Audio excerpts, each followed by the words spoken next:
Tu me niaises-tu? Ben oui. Brut de bouche. La sagesse en bouteille.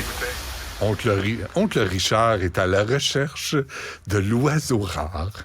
Il a traversé les forêts et la jungle. Qu'est-ce que tu fais avec ton soupe d'oncle Pierre? Ben oui, j'ai comme un manteau, de safari. Oui. Tu t'en vas en expédition. Brian De Palma, le cinéaste, oui. il portait toujours ça dans ses tournages parce qu'il dit il y a plein de poches, puis tu peux mettre plein de trucs là-dedans, puis tout ça.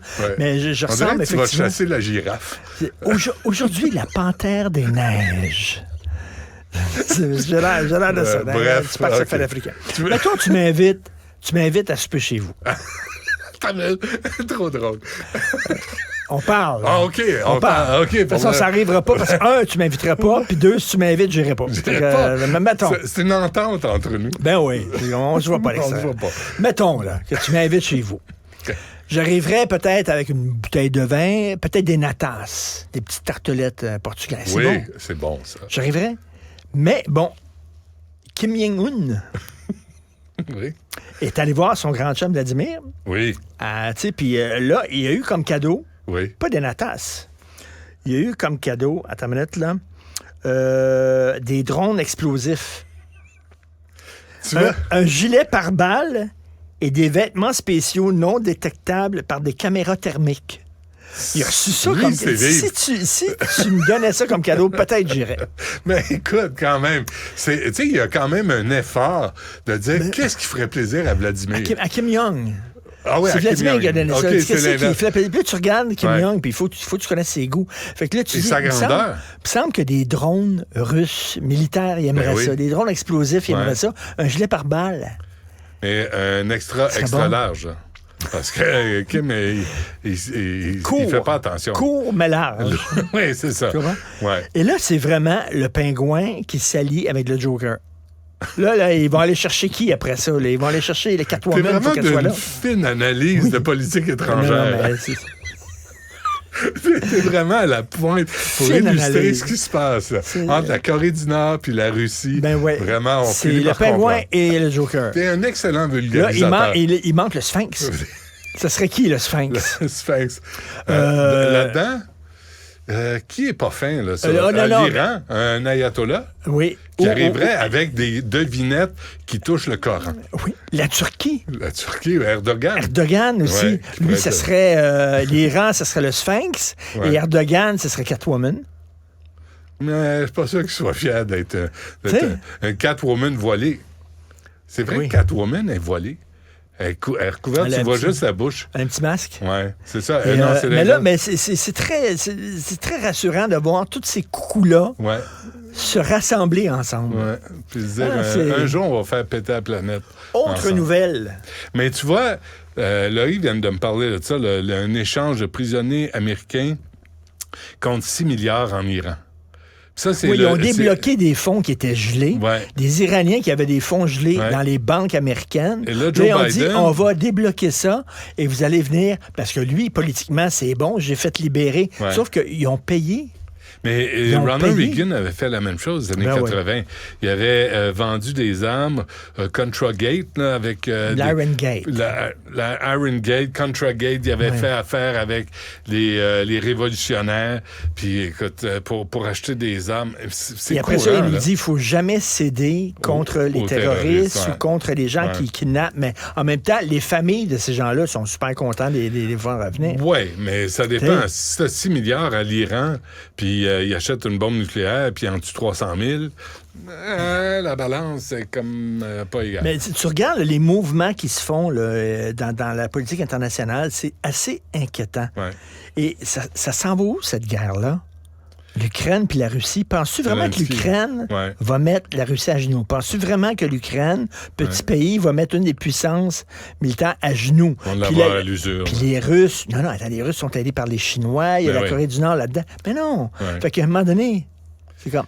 Il va falloir à un moment donné qu'il y ait un règlement de ça. Combien de milliards on va engloutir? 75 milliards jusqu'à maintenant, me disait Luc La Liberté, que les Américains ont donné. Imagine. 75 milliards. Ouais. Tu sais, Joe Blow aux États-Unis, là, qui a de la difficulté avec l'inflation, puis tout ça, puis il dit, on a donné 75 milliards de dollars à Zelensky. Il est sympathique, Zelensky, on l'aime beaucoup, puis je comprends le principe. Il faut se tenir Ça va debout bien, contre là, des voyous comme la parler, Russie, ça. mais Christy, ça va s'en aller où, ça? Mais surtout pour l'armement. Surtout 75 milliards en armement qui fait l'affaire aux pires crapules sur la planète.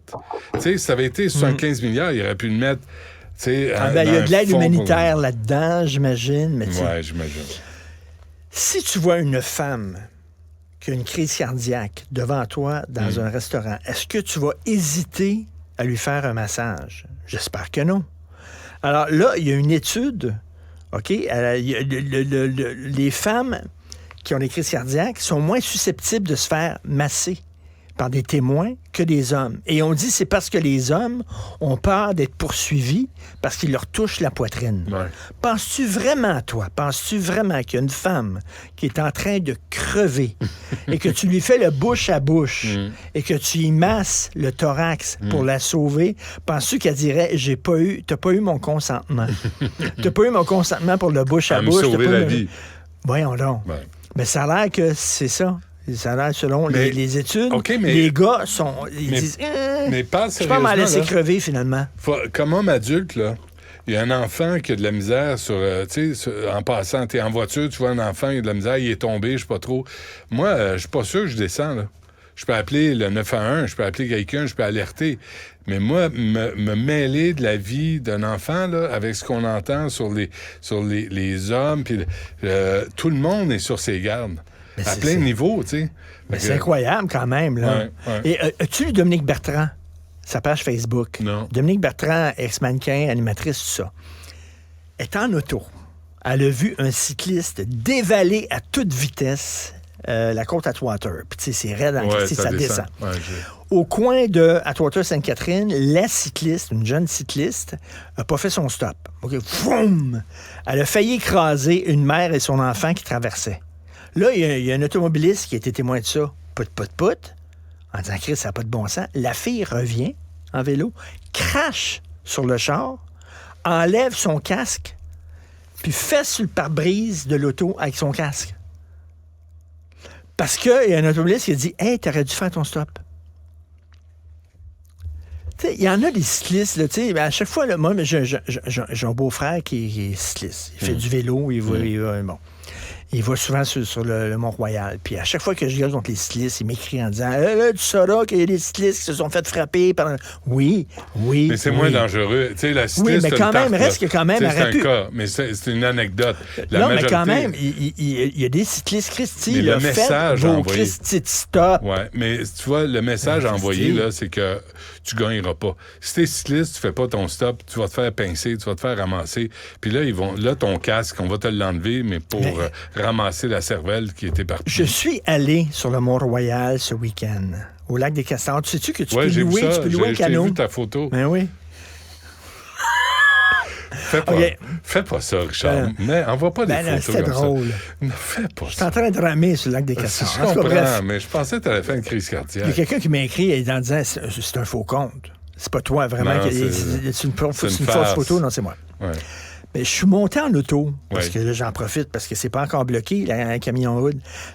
Ils ont énormément d'espace. Tu as une piste cyclable très large à côté. Tu as la voie des autos. Tu as une piste cyclable très large à côté pour les cyclistes. Ouais. Christy, je comprends pas. Il y a une cohabitation. C'est certain qu'il y a eu un jeune, malheureusement, qui s'est fait par un automobiliste complètement débile, qui a fait comme un U-turn. Ouais. Mais tu peux plus faire le U-turn dans la côte, parce qu'ils ont mis des poteaux partout. Mais tu sais, la mentalité de Valérie Plante, c'est qu'on ferme. On ferme. On met des cônes, on met une barrière, on ferme, on règle pas le problème. Là, il faut que je t'envoie chez vous parce que j'ai Philippe Richard Bertrand. Mais on pourrait aller ramer, moi puis toi, sur un canot sur le lac des Castors. On ira, mais on n'enverra pas de photos sur les réseaux sociaux. Okay. Merci, à demain.